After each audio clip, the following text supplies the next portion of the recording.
എൻ്റെ ഉമ്മച്ചിയെ പണ്ട് പറയായിരുന്നു ഈ കൊച്ചിന് ചോറ് തിന്നണമെങ്കിൽ വെറും മുളകിടിച്ചത് മാത്രം മതി, വേറൊരു കറിയും വേണ്ടാന്ന്. ആ മുളകിടിച്ചതാണ് ഗൈസ് ഈ മുളകിടിച്ചത്. നമുക്കേ അതെങ്ങനെയാണ് ഉണ്ടാക്കുന്നതെന്ന് ഒന്ന് നോക്കാം.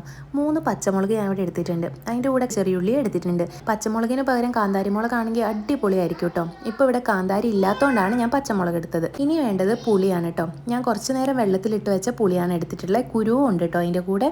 പിന്നെ ആവശ്യത്തിന് ഉപ്പ്, അതൊക്കെ ഓരോരുത്തരുടെ ഇഷ്ടത്തിനനുസരിച്ച് അങ്ങ് ചേർത്ത് കൊടുത്താൽ മതി കേട്ടോ. പിന്നെ സ്പൂൺ വെച്ചിട്ട് ഇങ്ങനെ ഇളക്കിയെന്ന് വിചാരിച്ചിട്ട് ഒരിക്കലും ഇത് മിക്സ് ആവില്ല.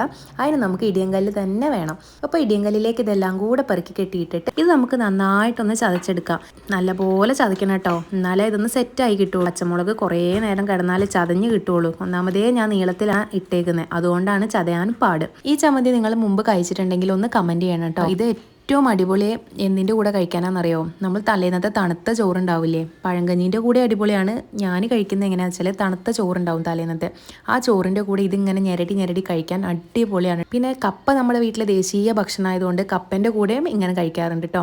അതും നല്ല ടേസ്റ്റാണ്. ചതച്ച് ചമ്മന്തിയാക്കി എടുത്തിട്ടുണ്ട് കേട്ടോ. ഇനി നമുക്കിതൊരു ബൗളിലേക്ക് മാറ്റാം. കാണുമ്പോൾ തന്നെ കൊതിയാവണേ. ഇനി വേണ്ടത് എന്താണെന്നറിയോ? നല്ല പച്ച വെളിച്ചെണ്ണ ഒരു 2 സ്പൂൺ ഇതിൻ്റെ മേലെ കൂടെ അങ്ങോട്ട് ഒഴിച്ചു കൊടുത്തിട്ട് ഒന്ന് മിക്സ് ചെയ്യുക. സ്പൂൺ വെച്ചിട്ടോ കൈ വെച്ചിട്ട് ഞെരടിയാലും മതി. ഒന്ന് മിക്സ് ചെയ്തതിന് ശേഷം നമ്മൾ ഈ പറഞ്ഞ ചോറിൻ്റെ കൂടെയോ കപ്പൻ്റെ കൂടെയോ കഴിച്ചാൽ അടിപൊളിയായിരിക്കും കേട്ടോ. നിങ്ങൾ കഴിച്ചിട്ടുള്ളവരാണെങ്കിൽ ഒന്ന് കമൻറ്റ് ചെയ്യണം കേട്ടോ. എനിക്കിപ്പോൾ തന്നെ നാവിൽ വെള്ളം വരുന്നത്. ഈ മുളകൊക്കെ ഉണ്ടല്ലോ, മുളകിലെ അരിമണിയൊക്കെ ഈ ഉള്ളിയായിട്ട് മിക്സ് ആയിട്ടുണ്ടാവും. അതുകൊണ്ട് നമുക്ക് മുളകിൻ്റെ ആ തോടുമില്ലേ തിന്നാൻ. വീഡിയോ ഇഷ്ടപ്പെട്ടാലും ഒന്ന് സബ്സ്ക്രൈബ് ചെയ്യണം കേട്ടോ. മറ്റൊരു വീഡിയോ ആയിട്ട് വരാം. അതുവരേക്കും ബൈ ബൈ.